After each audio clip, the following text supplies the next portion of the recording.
మనందరికీ తెలుసు, మనకు ఆద్యుడు భారతీయ జనసంఘను అక్టోబర్ 21, 1951లో స్థాపించింది. అక్టోబర్ 21, 1951లో స్థాపించిన వ్యక్తి శ్యామ్ ప్రసాద్ ముఖర్జీ గారు. వారి వర్ధంతి ఈరోజు మన హన్మకొండ బీజేపీ పార్టీ కార్యక్రమంలో మన అధ్యక్షురాలు రావు పద్మ గారి ఆధ్వర్యంలో ఈరోజు వారికి ఘనంగా నివాళులు అర్పిస్తున్నాం.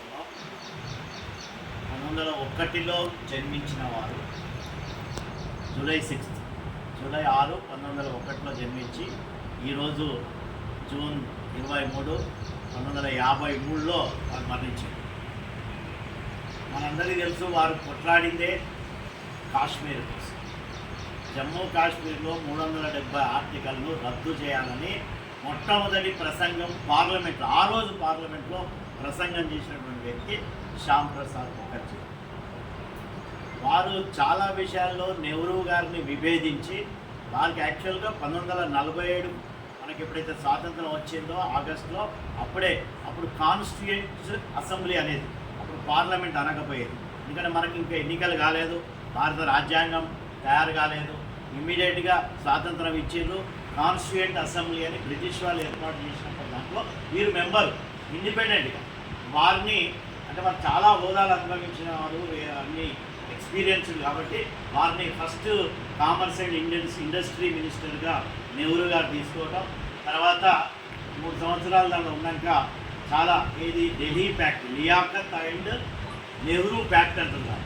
ఏమంటారు? లియాఖత్ నెహ్రూ ఒప్పందం. ఢిల్లీలో ముస్లింలకు, మైనార్టీలకు స్పెషల్ చట్టాలు ఇవ్వాలి, హక్కులు ఇవ్వాలనే దానికోసం ఒక ఒప్పందం జరుగుతుంది. దాన్ని విభేదించి నెహ్రూ గారి మంత్రివర్గానికి రాజీనామా చేసినటువంటి ధైర్యంగా ఆ రోజు నాడు కేంద్ర మంత్రి పదవిని వదులుకున్నటువంటి మహనీయుడు మన శ్యామ్ ప్రసాద్ ముఖర్జీ గారు. వారు పెద్ద ఎడ్యుకేటెడ్, BA, MA చేసిండు, తర్వాత లా చేసిండు. లాయర్గా కూడా, ఎందుకంటే వాళ్ళ తండ్రి గారు కూడా ఢిల్లీ హైకోర్టులో జడ్జి. వాళ్ళ తండ్రి గారు. వారు చాలా బెంగాల్ బ్రాహ్మిన్ ఫ్యామిలీ, మంచి ఎడ్యుకేటెడ్. అతనికి ఉన్నటువంటి 3 బ్రదర్స్ కూడా మంచిగా ఎడ్యుకేటెడే. ఇతను ఎంత చిన్న వయసులో తెలుసా మీకు తెలియదు, మీరు ఆశ్చర్యపోతుంది. 1929 అంటే ఒకటి అంటే దాదాపు 27 ఏళ్ళకే కల్కట్టా యూనివర్సిటీకి సెనేట్ మెంబర్ అయ్యి తర్వాత వైస్ ఛాన్సలర్ అయ్యి, తర్వాత 31 ఇయర్స్లే యంగెస్ట్ వైస్ ఛాన్సలర్ దేశంలో అయింది. తర్వాత ఆల్ యూనివర్సిటీస్ ప్రెసిడెంట్స్ ఎవరైతే ఉంటారో ఇండియా మొత్తంలో వారికి ఆ అసోసియేషన్కి అధ్యక్షుడు. ఇట్లా ఎన్నో రకాలుగా. తర్వాత అతను వైస్ ఛాన్సలర్ బయటికి రాగానే డాక్టరేట్ ఆఫ్ లిటరేచర్ అతనికి ఆ యొక్క కలకత్తా యూనివర్సిటీయే అతన్ని పురస్కరిస్తే, అందుకే మనం డాక్టర్ శ్యామ్ ప్రసాద్ గారు.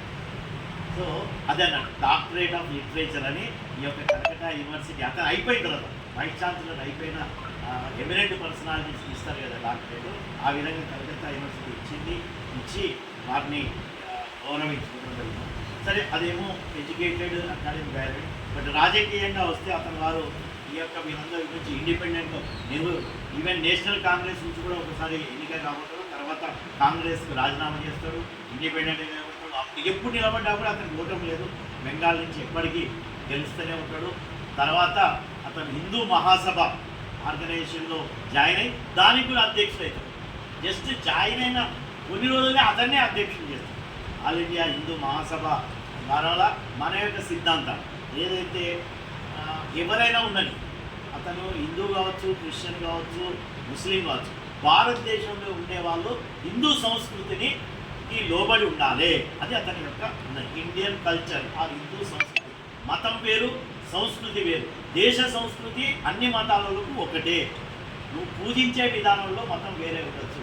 ఇది ప్రపంచంగా గురించి నమ్మిన వ్యక్తి మన శ్యామ్ ప్రసాద్ ముఖర్జీ గారు. కాబట్టి వారు ఈ యొక్క కాశ్మీర్ విషయంలో మరి విభేదించి బయటకు వచ్చి, నేను ఆ రోజు నాడు ఏదైతే 370 ఆర్టికల్లో ఏక్ దేశ్ మే దో ప్రధాన్, దో విధాన్, దో నిషాన్, నహీ చెలేగా నహీ చెలగా, ఇది స్లోగా ఇచ్చినట్టు.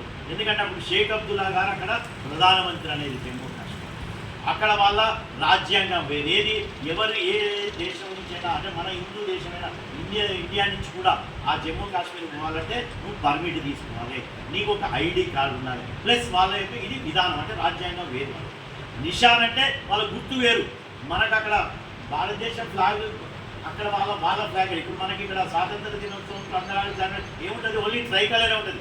కాదు అక్కడ జమ్మూ కాశ్మీర్లో వాళ్ళ జెండా ఎగిరేయడం అనేది దో నిషాన్. సో దో ప్రధాన్, దో విధాన్, దో నిషాన్ నహీ చెలేగాని 370 ఆర్టికల్ రద్దు చేయాలని ధైర్యం చేసి ఆ రోజు నాడు నేను ఐడి తీసుకోను, ఐడి కార్డు నేను తీసుకోను, నేను పర్మిషన్ తీసుకోను, నన్ను ఎట్లా ఆపుతారో చూస్తానని ఆ రోజు జమ్మూ కాశ్మీర్కు ప్రయాణం చేస్తే లఖన్పూర్ ప్లేస్లో అతన్ని అరెస్ట్ చేయడం 11th మే.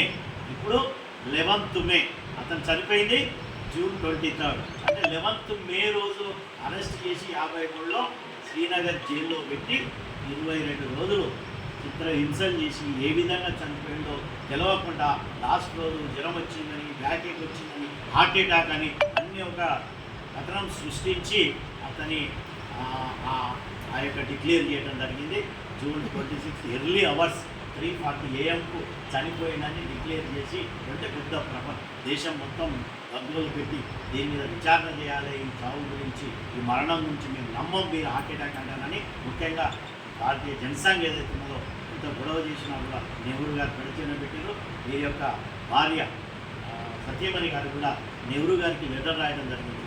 మేము మీరు చెప్పే యొక్క హార్ట్ అటాక్ స్టోరీ నమ్మట్లేదు, దీని మీద జ్యుడిషియల్ ఎంక్వైరీ చేయాలంటే కూడా దగ్గర ఉన్న చాలా మంది నేను విచారణ చేసిన వాళ్ళు హార్ట్ అటాక్